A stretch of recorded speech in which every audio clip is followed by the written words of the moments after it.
For this week's episode of the Sportlight Podcast, we're actually going to go kind of behind the curtain a little bit, or behind the scenes. We last week interviewed Olympic swimmer Rhyan White, who's currently a student and a swimmer at Alabama, but also swam in the recent Olympics and will be swimming in the upcoming Olympics. We finished the interview and we're just chit-chatting with her. We forgot that the recording was still happening. She was still being recorded. And some really cool things came out of the final 5 minutes of what really was a conversation that we didn't know we were on camera for. And we want to share that with you a little bit today. There were some really cool things in there. And if you can watch this episode rather than just listen to it, I'd encourage you to do so, to go to our website and find the actual episode and watch it, because she actually takes us through her apartment and goes in and shows us the mirror in her bathroom and some things that she has written on that mirror that she looks at every day to keep her motivated and focused. So it's worth the listen. This week's episode, again, part 2 with Rhyan White, Olympic swimmer for the USA Olympic team. Welcome to the Sportlight Podcast for parents, coaches, and athletes. The Sportlight refers to the time in an athlete's life when they have increased ability to affect the culture around them and the increased opportunity to learn life's lessons through sports. This podcast aims to help parents and coaches capitalize on their athletes' precious time in the Sportlight. The Sportlight Podcast is brought to you by Especially for Athletes program. Shad, let's just hop right into it. We'll just show the last couple seconds of when we finished the interview, and then kind of what happened afterwards, and then we'll discuss that afterwards. Rhyan, that was awesome. I feel like I talk too much. No. Oh my gosh, Rhyan, the whole point of having you on is so we don't have to talk. Yeah. What's that board behind you? What's written on that board there? Those are some of my goals. I can. Yeah. Show us that. Back. Yeah. For those that are watching this episode, they'll be able to see this whiteboard behind Rhyan in her room. Is it clear? Yeah. This is in my living room. So I just go down the stairs. So I see it when I leave.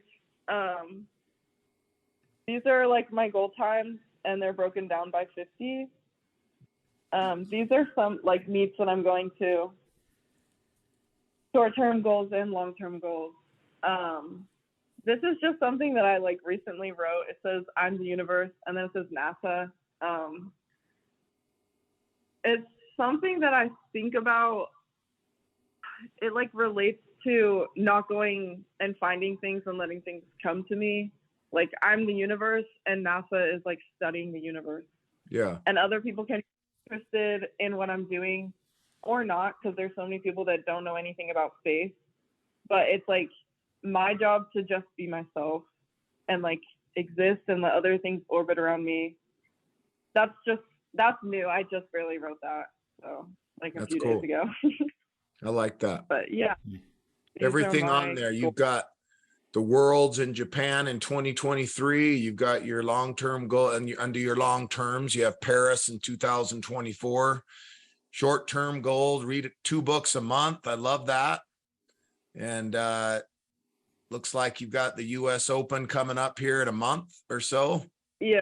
30th to December 3rd, and short-term goals. Mm-hmm. I like the big eyes up, do the work right in the middle of it. I like that written up there. That's awesome. Yeah. That's cool. This so is just a little note. It says they may forget what you say and do, but they'll never forget how you make them feel. So. Yeah, like up in the corner, for those that aren't watching this, up in the corner of this whiteboard is a piece of paper that says, you may forget what you say. They may forget what you say and do, but they will never forget how you make them feel. Rhyan, you're a remarkable person. Running in the elite circles that you run in, sometimes it's hard to maybe realize how remarkable of a person you are, but you are a very thoughtful, disciplined, remarkable person, and a great ambassador for all people who love to do good through sports. So, man, thank you. Thank you. Appreciate that. We're going to probably ask you in the future to do some more, even if it's just little. We'd love to do a little spotlight on you maybe, or have you, Shad mentioned we do these summits, these leadership summits that we have athletes in person, and it might be hard for you to be there in person, but we could do a Zoom like this and have you talk or interview you with hundreds of kids listening. Everything you just said isn't unique to swimming, other than counting your kicks and your strokes underwater. Everything else is for everybody. But you know about our program and what we're trying to do. We're trying to encourage elite level performance. We were all for that, competing and being great at your sport, but doing it with awareness of, in the wake of all of that are a lot of other people out there that you can influence. And so to Shad's point, you're doing that, keep doing that. And we want to, if you have a message you want to share, or you come across something that's important to you, I think it's important for you to know that people want to hear from you. When you say I talk too much, like, people want to hear from you. So if you have something you write down on your board that's important to you, like you did right there, one of those quotes, that's something that there are other people out there that want to know what's important to you. It's going to help them, and, share that. And if we can help you share that, if we can, if you have a quick message that you feel like is important to you that you can share, we can, blast that out to thousands and thousands of athletes. I promise you that there are going to be thousands of athletes and parents of athletes that are going to hear that and say, oh man, I needed that. I'm going to share that with my team, or I'm going to share that with my daughter. Or I'm going to, they want to know the things that are getting you through the day. Because just like you said about social media giving this false impression of kind of people's lives, I think a lot of people think you just go get in the pool every 4 years and go swim and win silver medals. Like, they don't understand all this other stuff. Right. And when you say I had a bad day today sucked, but I read this, or I thought of this, or I listened to this today and it helped me, that's going to resonate with some 35-year-old mom who's home with some kids and her day just sucked. And she realized, oh, okay, so even, these athletes like Ryan are going through these hard things, and we all have these just sucky moments, and I can get through it. And coming from you, and because of what you've accomplished, your words matter and they mean things to people. So, don't forget that as you continue this journey, that you're doing a lot of good. And Shad just said it perfectly, that you don't realize the kind of influence that you are having, but let that give you a little extra oomph when you're in there swimming, that there's some people pushing you. Sitting down this hour, we're going to take this, and you're going to bless a lot of people's lives by doing this. So thank you. Yeah, of course. I have actually one other thing. In one of the that you texted was how have I been able to use my platform or position to lift and help others? And I called my mom because I was I feel like I haven't done any clinics yet. I haven't done any specific events. And my mom she's you do stuff all the time. And I was just kind of struggling to find the answer, I guess. And she brought up, when I was a junior, we had a banquet at the end of each season, and they gave me MVP towels each time. I mean, not every time. It was some sort of award with my name on it, embroidered, on a towel, because we're swimmers. So those are our trophies sometimes. Creative. I was Mom, I don't want this towel. I have so many towels. And she was give it to someone. And I gave it to a girl on my team who, I don't know how old she was.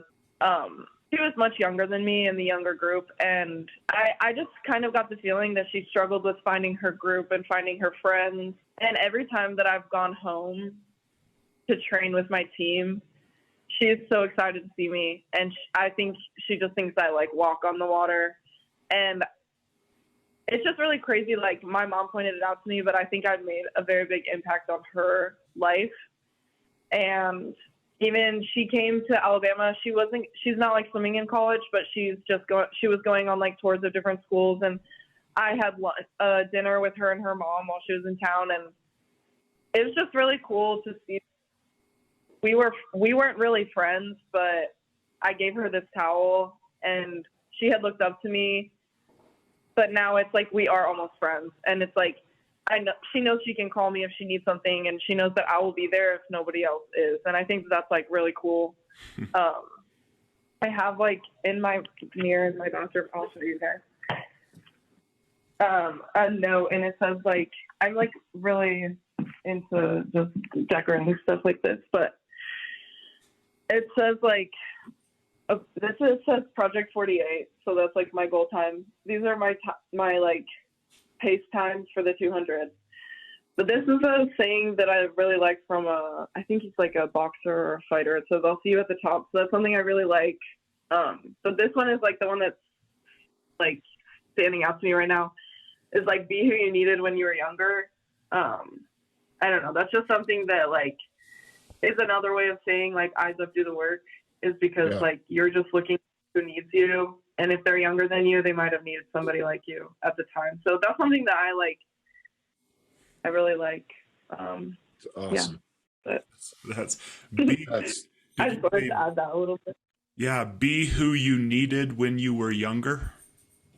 Yeah. Man, Ryan. That's great. That is awesome. That is so amazing. In fact, we were talking a little bit in preparation for this. We just did this BYU cross country one a couple of weeks ago. That's why it's so fresh on our minds. But they also said some profound things, and they have this hashtag they use, run for her.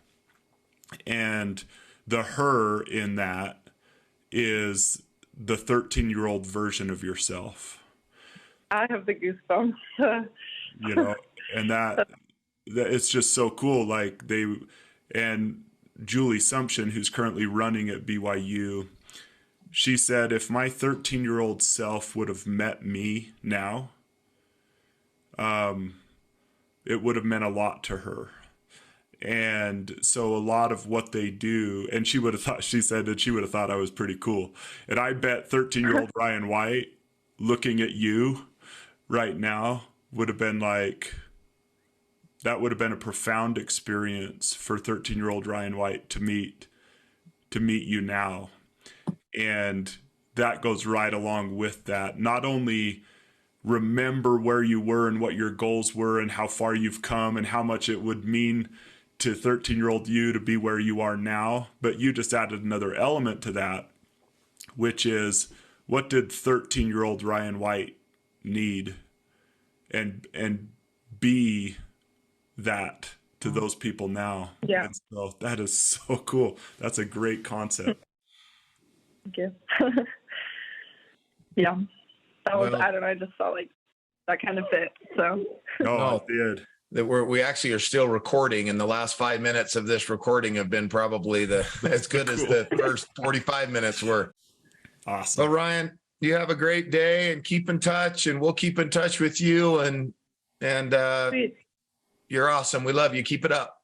So Shad, that was obviously awesome. And maybe my favorite part of the whole interview is that part, but I'm going to start right away with what she said. As soon as it went to break, or what we thought was break, I said, thank you so much. And she said, I'm sorry I talked too much. And then you and I both immediately were like, no. And you made the comment about, that's why we have you on here. And then I went on to explain to her, you can't think that way. People want to hear your voice. And I think that's important, because I think a lot of athletes feel that way, is that they feel like their voice doesn't matter, and that maybe they are sharing too much. And you know, the message that we wanted to give Ryan right there was that people want to hear from you. And she said things, you know, apparently or supposedly off camera right there, that were so sincere, and taking us in and showing us the pictures on the, you know, the mirror in the bathroom and some of the quotes and things she looks at. But she said some things throughout that entire interview that maybe she was hesitant to share, to say, because she didn't think it would be important to somebody. And it's just my opinion or my thought. And the truth is, there are going to be people, athletes, swimmers and non-swimmers, who are going to take some of the things that she shared, and they're going to write them down and put them on their mirrors and remember them in maybe when they're, you know, training for the Olympics. It was just terrific what she said there at the end. Well, and I think it shows her true humility. And this is something that I think would be great for athletes and parents of athletes, coaches, to remember, is that it seems that Ryan hasn't realized how cool she is yet. She just came across as the most humble, meek. So I don't think that when she is apologizing to two 45-year-old guys for, oh, I am so sorry on your podcast, I talk too much. It's one of those situations, Dustin, that we have often said as we go around and talk with young athletes that what we're trying to do is not take all these bullies who are being horrible to people and try to help them not be bullies. That's not our message. There's some bullying awareness groups and things like that that bring awareness to that. We're an action group, and of course we address those things and encourage it to be addressed. But what we aren't trying to encourage bullies to be nice. We're trying to take the Ryan Whites of the world and we're trying to flip a switch in their brain where they realize the things I say have power. Yeah. And you and I both know, as we were listening to Ryan speak, here's this U.S. Olympian, world champion, current world champion.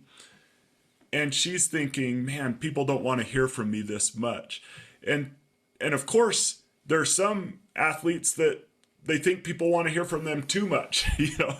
Yeah. But what we're trying to do is we're trying to help those people like Ryan and those high school athletes and junior high athletes and pro athletes realize that if they could flip that switch in their brain and realize, no, I am in the spotlight and I can use my influence to do good.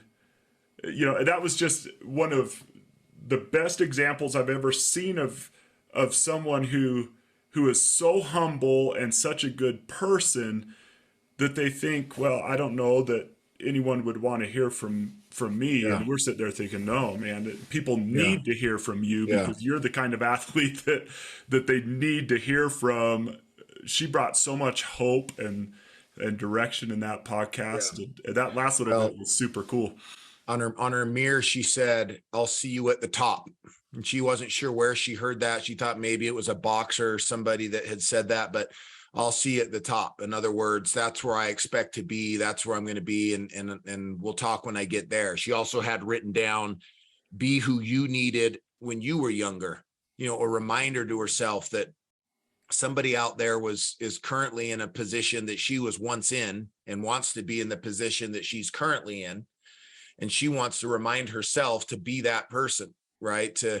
That she needed when she was younger. And, you know, that's valuable information or valuable advice for all of us, whether you're an athlete or not. Be that dad that you needed, you know, when you were 16 or 17, or that mom or that friend that you needed, that best friend that you needed, you know, when you were going through whatever it was. I mean, that's just the fact that she thinks that way. She writes it on her mirror. She had a bunch of other things written on her mirror, and that's pretty unique to be able to go into the, you know, the personal space of an elite level athlete. Like, we're talking the top 1% of the 1%, right? I mean, she's an Olympian athlete who medals, who's going to medal, who's, you know, an NCAA champion and just unbelievably gifted.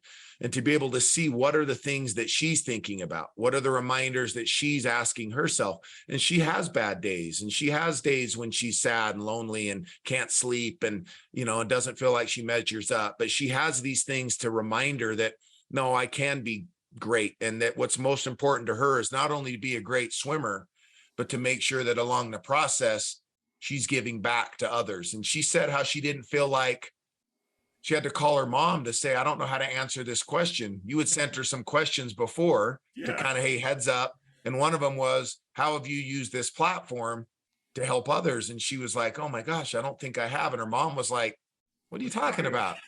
You've done all sorts of things, right? The fact that in her mind, she doesn't feel like she's done that. And she almost felt like this guilt.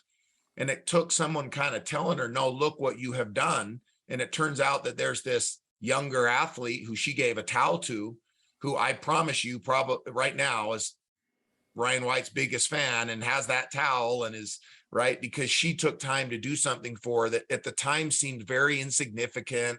She was giving her a towel that she didn't really want. And, you know, she had a bunch of them, but to this person that she gave it to this girl that she gave it to, it was a huge, huge thing. Yeah. And, you know, and that's the power of the Sportlight. Yeah. And, you know, that saying, be who you needed when you were younger, I was thinking of all these applications you thought about, the father-son, mother-daughter. Also, that, if I understood that story correctly, she was a senior who's going to Alabama, and this girl was a sophomore on her high school team. And that's a cool application to those seniors out there right now, those team captains who are listening to this, or parents of those, or coaches who have team captains. That's a great message for those team captains. You be to those sophomores and freshmen what you needed when you were a freshman and sophomore. Like those younger players, those who are coming up, think about what they need, what you needed when they were in those shoes, and you provide that. Sometimes we have these hazing issues. We've had some of those that seems to crop up just every now and again, where kids are getting in trouble for hazing their teammates. And when you think through this lens, that instead of organizing events to haze and initiate all of your team, to sit down as a leadership group on a team and say, okay, what did we need when we were sophomores to really help us take that next step athletically, socially? What did we need when we were in school? What would have helped us? And let's be that for those younger players. That message is an awesome application of Eyes Up, Do the Work. Well, and what are you leaving behind as well, right? Like for parents listening to this, I thought that, as I thought more about what she said, was how can I use that as a parent? Well, if I've got a child who's an athlete, and you don't even have to be a senior, but that's probably the most impactful time to do it. You're getting ready to literally leave the team and the school. What are you leaving behind? What memory, what are you giving to somebody? Might be something physical that you actually give them. Hey, remember this. And I wish I had done this differently. Be better, be different. Don't do this, or a message or a quote or a towel or whatever. Like, leave something behind that has more power than just a rah-rah speech at halftime, right? Something that's going to have some sentimental value to that person who looked up to you, and that they might be able to then pass it on to somebody else, and because you just never know. You don't know that thing that you left behind. I shared on one of our Instagram posts a couple weeks ago, something that a senior had done for me in a weight room, very casually, when I was a sophomore, helping me lift and teaching me how to do a lift better, that to this day, 30 years later, when I do that lift and exercise, I think of what he taught me, right? Like, he had no idea. And that idea of giving back. And she expressed that so well in that, in that segment. And there's a lot to learn from her, and for us as adults, but also for the kids listening. Oh, I agree. What a great ambassador of her sport, especially for athletes. And just to know, it's kind of cool when you interview someone like that. It's one thing to say a bunch of things on a podcast, but when you're like, hey, can I show you something? And then she takes us to the board, her mirror, and you get to see, no, this stuff is really important to her. Short-term goals and long-term goals, and goals off the field, or in her case, out of the pool, like be an example. Like, she's got it all covered, and that's what we need. That's what we want. That is especially for athletes. Yeah, that's awesome. Well, Dustin, thank you, man. Any final thoughts on this one? No, this is obviously a short one, but maybe for parents and coaches listening to this, let's make sure we're diving into the deeper things with these kids, and what are they leaving behind, and are they that athlete that they needed when they were younger? And are we the coach and the parent that we needed when we were a teenager? If we're not, then let's change and try to be more. I mean, that's the lesson that I learned from an adult, from listening to Ryan and learning from her. She's amazing. Well, thank you everybody for joining the Sportlight Podcast. As always, keep your eyes up and do the work. This has been the Sportlight Podcast from Especially for Athletes, sponsored by Coca-Cola. You can learn more about Especially for Athletes by visiting the website at especiallyforathletes.org. You can also learn more about the book, The Sportlight, by Shad Martin and Dustin Smith at especiallyforathletes.org/book.